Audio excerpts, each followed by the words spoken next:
For decades in Canada, to be unwed and pregnant was seen as a shameful thing. And in many cases, those women deemed unfit for motherhood say they were coerced into giving their babies up for adoption. Today, few question forced adoptions were unjust, but some believe they were also criminal. Now, as Jill Kropp reports, several investigations are underway. A class action lawsuit has been launched, and there are calls for a federal inquiry.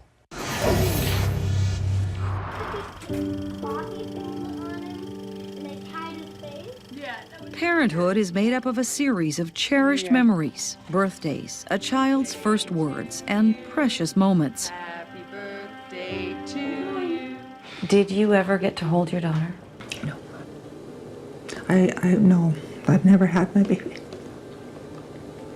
Still don't have my baby. In 1964, Sharon Peterson was 19 years old and naive. I'm very surprised that I got pregnant, and when my mother found out, all hell broke loose. Young, unmarried, and pregnant, a combination that in the 1960s stigmatized women like Sharon as immoral, feeble-minded, and entirely unfit for motherhood. She says her parents threw her out on Christmas Day. It just seemed wrong to me that I couldn't keep my baby. And on the day she gave birth, she says doctors and nurses were no help, strapping her to the bed and mainly ignoring her through several painful hours. And I had made up my mind I was going to die. I said, oh, it won't be long now. Sharon didn't die, but what she says did happen, she'll never forget. Drugged for the birth and kept drugged for 3 days. And I was tied to the bed rail when I came to by my wrist. That nightmare got worse. Sharon says she was forced to sign over all rights to her newborn baby girl. So there was a big fight at the time I was signing the papers. I had never yelled and screamed so much as I did that day. Sharon and many others say they lost that fight to a system that refused unwed mothers a choice to keep their babies. They call it coerced adoption.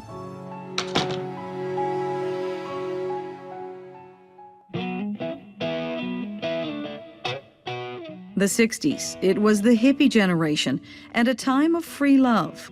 But it was also known as the baby scoop era, when babies of unwed mothers went up for adoption. Seen as a shame to their families and society, young pregnant women were often shipped off to homes for wayward women. It was just such a traumatic event. In 1969, Valerie Andrews was 16, pregnant and trapped. When she broke the news to her parents, she says she was sent away to a Salvation Army maternity home in Toronto. I was overwhelmed. I was mostly terrified. I was really terrified. Valerie's experience set her life's path. Today, she is the executive director of Origins Canada, an organization that advocates for adoption reform. And Valerie says many women are still grappling with the emotional scars of losing their babies. You know, any mother that found herself in this terrible predicament would have to relinquish her child, surrender her child for adoption. By the end of the 1960s, there were more than 50 maternity homes across Canada operated by the Salvation Army and various church organizations. Inside those homes, Valerie says, expectant mothers were treated like numbers. Young women had their names taken away from them. Their identities were repressed. Some might write it off as simply a sign of the times. But this woman, Hannah Anderson, says she suffered the same treatment 2 decades later. Pregnant at age 15, Hannah says she wanted to keep her baby. At that moment, I decided that I was going to be a parent and parent my daughter, and we were going to manage, and it would work out. It was 1982, the year Canada got its Charter of Rights and Freedoms.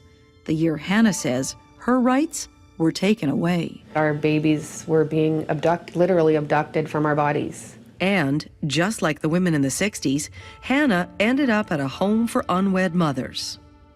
According to her medical records, at 5 months pregnant, Hannah's unborn baby was marked for adoption, and this, she says, was not her choice. The only way that they could get her from me was to drug me. And that, according to Hannah, is what did happen. She was drugged, allowed to hold her new daughter just once. And then the nurse took my baby and she's like walking out the door of the delivery room. And so I yelled, "Bring me my baby. I want to hold my baby."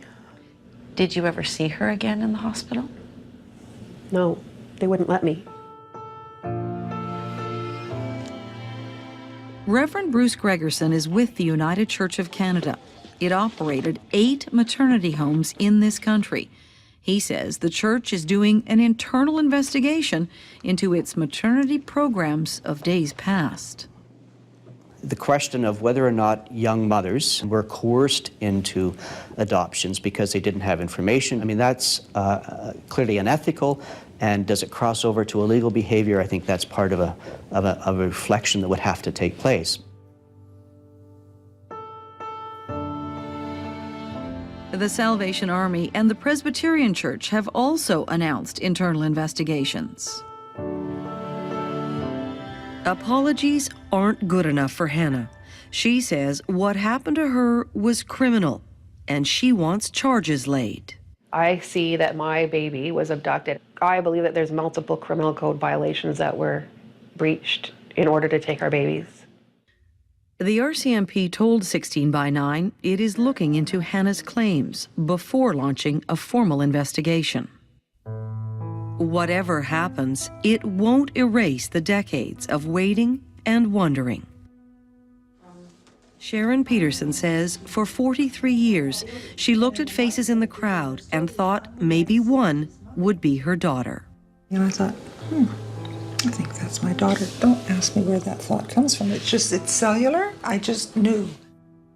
Like Sharon, Hannah Anderson could only imagine what her daughter would be like, and the loss has left an indelible mark.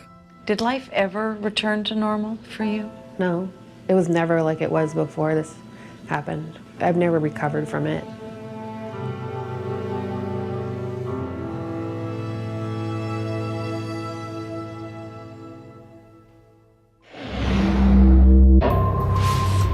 Next on 16 by 9, a white lie or deception of the worst kind. My mother was told that I passed away overnight.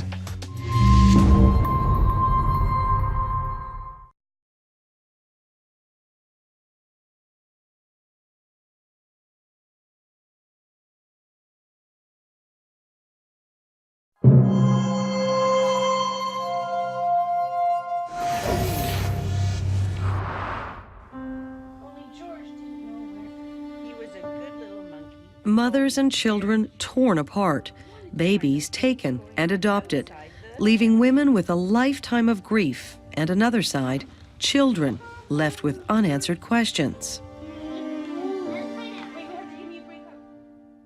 These days, Gary Whitbourne leads an idyllic life, happily married, 2 kids, house in the suburbs.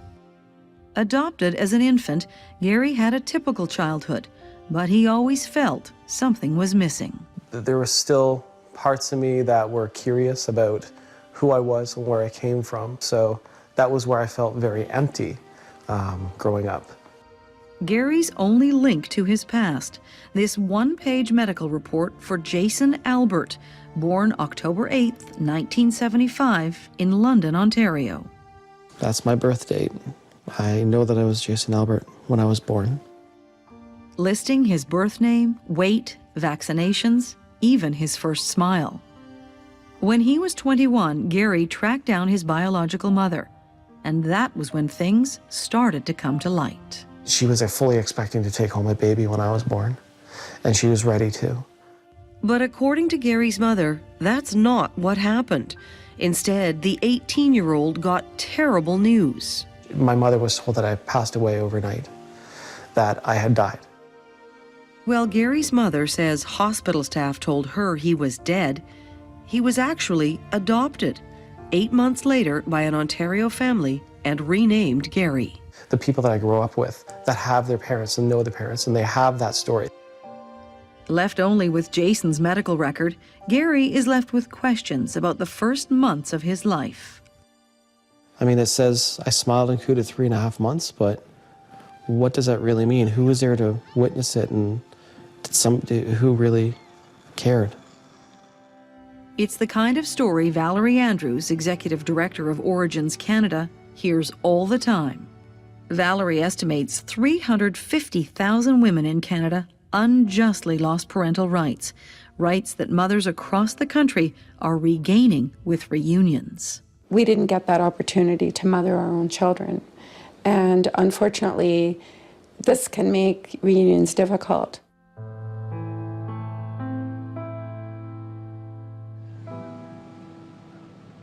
That reunion happened for Sharon Peterson and her daughter Michelle 4 years ago. 43 years after Sharon, a teenage, unwed mother, says she was forced to sign adoption papers. I was looking at the calamari. Oh, do you like calamari? Me too. She's like a long-lost relative that I'm reconnecting with. I was adopted by loving parents, and they are my parents, but Sharon is I call her my Sharon mom. Up on that little toadstool thing? But Valerie Andrews wants more than reunions. She wants a Canadian inquiry into what she calls a systematic process to separate mother and child. They had the right to see and hold and feed their own babies. There were illegal, unethical, and human rights abuses done to these women. The Federal Justice Minister Rob Nicholson declined 16 by 9's request for an on-camera interview, telling us that adoption is a provincial matter. Lack of government action isn't stopping mothers in the search for justice. They've filed this class action lawsuit against the BC government, claiming abduction, fraud, and coercion. Whether that day in court comes, women who weren't given the choice to be a mother and the children who were taken from them say they are left to cope with the scars of being torn apart. Babies were taken from mothers directly from delivery tables, which some mothers are calling abduction, and technically it is an abduction. It really angers me because I think to myself, even by those days' standards, who is given the right to decide who chooses to raise a child?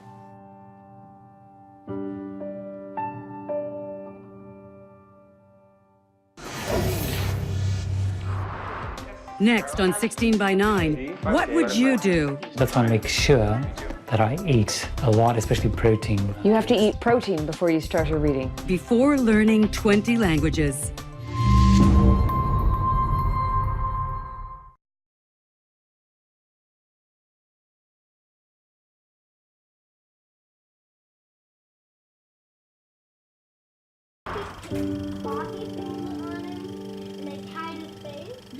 Parenthood is made up of a series of cherished memories, birthdays, a child's first words, and precious moments. Happy birthday to you.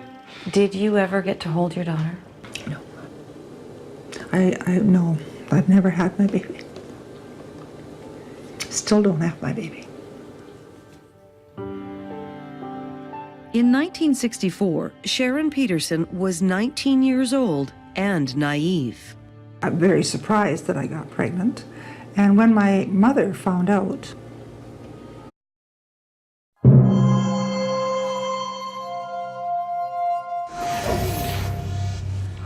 For decades in Canada, to be unwed and pregnant was seen as a shameful thing.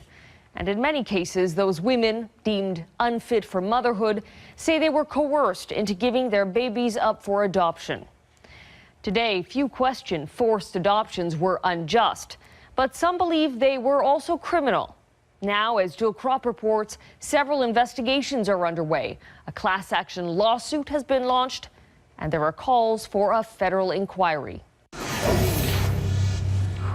all hell broke loose.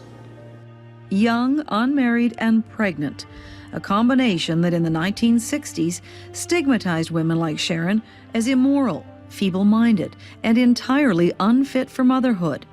She says her parents threw her out on Christmas Day.